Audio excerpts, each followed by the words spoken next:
What's up mga kakulitan? Another day, another night, another content na naman tayo guys. So ngayon nga is magre-rate tayo ng mga bagay na nabili natin sa online. So ang pinakauna natin is ito siya. Actually kakabili ko lang nito. Makadating lang din mga kahapon ata. So 9.5/10 siya sa akin kasi sobrang nagandahan kasi ako dito sa ano guys, AirPods na to.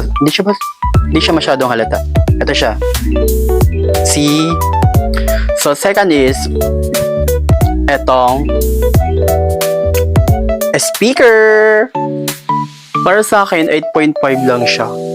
8.5/10 kasi expected ko talaga siya is malaki talaga siya guys, pero ito yung dumatay. Pero okay naman siya, gumagana naman siya, ang ganda ng quality naman siya. Pero yun nga talaga is nag-ano lang ako, kala ko talaga malaki siya. So next tayo eto, dama. Para sa akin 8/10 lang siya kasi wala akong kasama maglaro eh. Oo, so display lang yan siya dyan sa ano, cabinet. Kasi wala talaga akong kasama maglaro guys. Hindi sila marunong maglaro. Sorry, hindi. Wala talaga akong kasama maglaro dito kasi ano, mga ano na sila ba? Busy sila. So next is perfume. 8/10 din siya sa akin kasi hindi ko siya nagagamit din. Wala naman kasi ako masyadong ano, lakad. Tsaka may ibang perfume kasi akong ginagamit. So, hindi ko pa siya nagamit. So, 8.5/10 mo na siya. Pero mabango siya. Mabango talaga siya. Ano lang, hindi lang siya long lasting yung bango niya. Next natin is charing!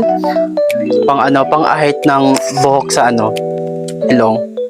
Kasi minsan lumalagpas dyan yung ano, buhok ng ilong, di ba?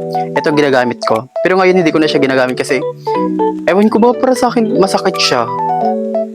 Kaya ano lang siya sa akin, 5/10. Masakit siya guys. Ewan ko lang sa iba. Pero para sa akin masakit kasi siya pag ano, inaano siya yung buhok sa ilong. And next naman tayo is ballpen. Ano siya sa akin? 9.5/10 kasi gamit na gamit talaga. Actually 50 pesos to eh. Ito na lang natira, mag-isa na lang siya. Siya na lang isang nakatira. Yung iba kasi binibenta ko, yung iba naman ginagamit ko, yung iba hindi ko alam kung nasan na. Ano ba ko dinala sa bag, tapos pagdating ko sa bahay wala na. Ewan ko, nagpaiwan ata sa school. So next naman tayo is eyeglass. Ano siya sa akin? 7/10. Hindi ko naman siya nagagamit kasi hindi siya bagay sa akin. Ewan ko, yung problema ko talaga is yung mukha ko talaga, hindi yung maganda yung Ray-Ban, maganda yung quality. Yung mukha ko lang talaga guys. And next naman tayo